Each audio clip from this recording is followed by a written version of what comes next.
Hello, plant lovers. Today, we're diving into the world of indoor plants, specifically focusing on how to make your pothos thrive. How to grow pothos faster.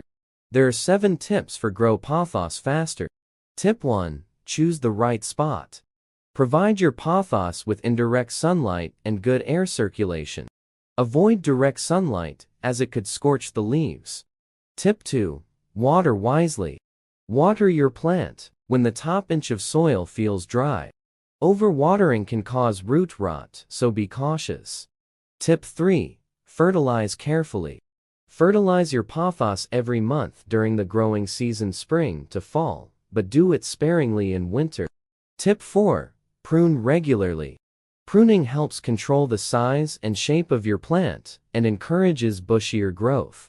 Use a sharp, clean tool for clean cuts. Tip 5. Provide support. To prevent snapping of leaves, stake or tie up your plant when it becomes too heavy or unstable. Tip 6. Clean your plant regularly. Use a soft brush or damp cloth to remove any dust from leaves for optimal photosynthesis.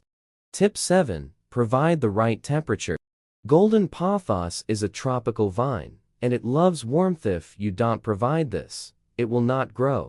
A temperature range of 60–85 F or 15–29 C is recommended. If it is too warm, the plant may start to shrivel. A long duration of exposure to heat or direct sunlight will burn the leaves. Similarly, avoid exposing it to temperatures below 50 F10 C, as it will result in stunted growth and black leaves. Tips for grow pothos faster. Stay tuned for these crucial tips. Thanks for tuning in, and don't forget to hit that like button and subscribe for more green thumb guidance. Happy growing!